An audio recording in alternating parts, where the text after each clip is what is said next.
Hello friends, स्वागत है आप सबका मेरे चैनल खुशी कोचिंग क्लासेस में। आज हम लोग स्टार्ट करने जा रहे हैं प्राचीन भारत। प्राचीन भारत की ये पहला वीडियो है। तो बहुत सारे दोस्तों के कमेंट आ रहे थे कि सर प्राचीन भारत के वीडियो लाइए, तो ये पहला वीडियो स्टार्ट कर दिया है मैंने। ठीक है, ये वीडियो उन दो छात्रों के लिए है जो किसी भी स्टेट पीसीएस की तैयारी कर या किसी भी एसएससी बैंक या रेलवे की तैयारी करते हैं, उनके लिए काफी लाभकारी होगा। तो ये पहला वीडियो है और इस प्राचीन भारत से करीब करीब 25-30 वीडियो आएंगे, तो आप लोग कंटिन्यू रहिएगा इस चैनल पे। तो आइए स्टार्ट करते हैं पहला वीडियो। प्राचीन भारत का ये पहला वीडियो स्टार्ट करते हैं। देखिए, सबसे पहले स्टार्ट करते हैं कि स्रोतों के आधार पर इतिहास को 3 भागों में बांटा गया है। कौन कौन सा है? पहला है प्रागैतिहासिक काल, दूसरा है आधे ऐतिहासिक काल, तीसरा है ऐतिहासिक काल। तो इनको कैसे बांटते हैं उसको हम लोग समझते हैं। सबसे पहले बात करते हैं प्रागैतिहासिक काल। तो इतिहास का वह कालखंड जिससे मानव को केवल पुरातात्विक स्रोत मिला है, परंतु कोई लिखित साक्ष्य या स्रोत नहीं प्राप्त हुआ है। ऐसे काल को पाषाण काल कहा जाता है या पत्थर का काल कहा जाता है। अब बात करते हैं आधे ऐतिहासिक काल। तो इतिहास का वह कालखंड जिससे पुरातात्विक स्रोत भी मिले हैं और लिखित या सांस्कृतिक स्रोत मिले हैं, परंतु उस लिखित स्रोत को अभी तक पढ़ा नहीं जा सका है। जैसे सिंधु घाटी सभ्यता, सिंधु घाटी की जो सभ्यता की लिपि मिली है उसे अभी तक पढ़ा नहीं जा सका है। अब आते हैं ऐतिहासिक काल। तो ऐतिहासिक काल इतिहास का वह कालखंड है जिससे लिखित स्रोत मिले हैं तथा पुरातात्विक स्रोत मिले हैं और उस लिखित स्रोत को पढ़ा भी गया है। जैसे वैदिक काल से आगे की जो सभ्यता है जिसमें वेदों के द्वारा हमें जानकारी मिलती है।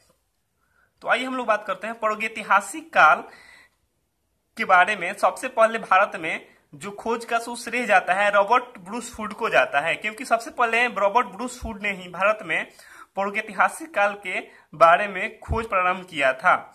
अगर वैश्विक स्तर पर बात करें तो 1820 में जर्गेनस थॉमसन ने इसे 3 भाग में बांटा था, पाषाण काल, कांस्य युग और लौह युग। तो आइए हम लोग इसको समझते हैं कैसे बांटे जाते हैं पाषाण काल, कांस्य युग और लौह युग। तो इसको बारी बारी से समझते हैं। सबसे पहला समझते हैं पाषाण काल। तो इतिहास का वह कालखंड जिसमें मानव अपने सुविधा के लिए पत्थर का प्रयोग करता था, उस काल को हम लोग पाषाण काल कहते हैं या पत्थर का काल कहते हैं। कांस्य युग इतिहास का वह कालखंड जिसमें मानव कांस्य धातु, कांस्य एक मिश्र धातु होता है जो तांबा और टीन से मिलकर बना होता है। तो इतिहास का वह कालखंड जिसमें मानव अपने सुविधाओं के लिए या अपने अस्त्र शस्त्र के लिए कांस्य धातु का प्रयोग करना प्रारंभ किया, उस काल को हम लोग कांस्य युग कालीन या कांस्य युग कहा जाता है। जैसे सिंधु घाटी सभ्यता एक कांस्य युगीन सभ्यता है या ब्रोंज एज के नाम से भी जाना जाता है। अब बात करते हैं लौह युग। तो इतिहास का वह कालखंड जिसमें मानव अपने सुविधा के लिए औजार के रूप में या अन्य वस्तुओं को बनाने के लिए लोहे का प्रयोग करता था, उस काल को लौह युग या आयरन एज के नाम से जाना जाता है। उत्तर वैदिक काल के बाद मानव लोहे का प्रयोग करना प्रारंभ कर दिया था। अगर हम लोग बात करें भारत में पुरातात्विक स्रोत के जो जनक हैं उन एलेक्जेंडर कनिंघम को ही माना जाता है। ये बहुत वीवीआई क्वेश्चन है, बार बार एग्जाम में आपसे पूछा जाता है।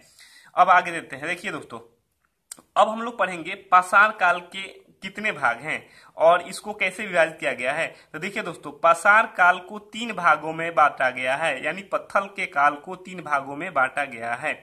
पाषाण काल इसका मतलब ये होता है कि वह काल जिसमें मानव अपने जीने के लिए, रहने के लिए या औजार बनाने के लिए पत्थर का प्रयोग करता था, उस काल को हम लोग पाषाण काल या पत्थर का काल कहते हैं।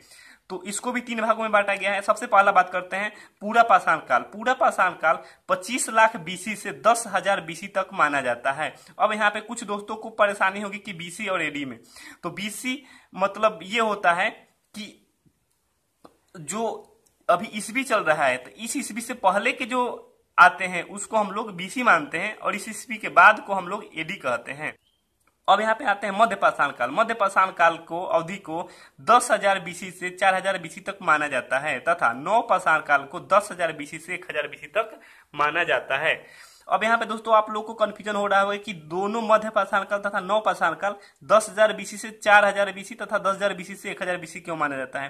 तो देखिए दोस्तों, यहाँ पे ऐसा कुछ है ना कि मध्य पाषाण काल और नव पाषाण काल ये दोनों क्रमिक रूप से एक ही साथ विकास हो रहे थे। कुछ क्षेत्रों में मध्य पाषाण काल का विकास हो रहा था तो कुछ क्षेत्रों में उसी टाइम पे नव पाषाण काल का विकास हो रहा था। इसलिए हमने इसको दोनों को 10,000 से 4,000 तथा 10,000 से 1,000 तक लिया है। कुछ बुक में आपको नव पाषाण काल 10 यहाँ पे 4,000 से 1,000 भी मिल जाएगा। तो हम लोग एनसीईआरटी के हिसाब से चल रहे हैं। अब हम लोग अगले वीडियो में दोस्तों देखेंगे कि पूरा पाषाण काल, मध्य पाषाण काल तथा नव पाषाण काल से क्या क्या पुरातात्विक स्रोत मिले हैं और कहां कहां से मिले हैं, और इससे बहुत ही वीवीआई क्वेश्चन आते हैं, वो हम लोग अगले वीडियो में बात करेंगे। वीडियो देखने के लिए बहुत बहुत धन्यवाद। Thank you.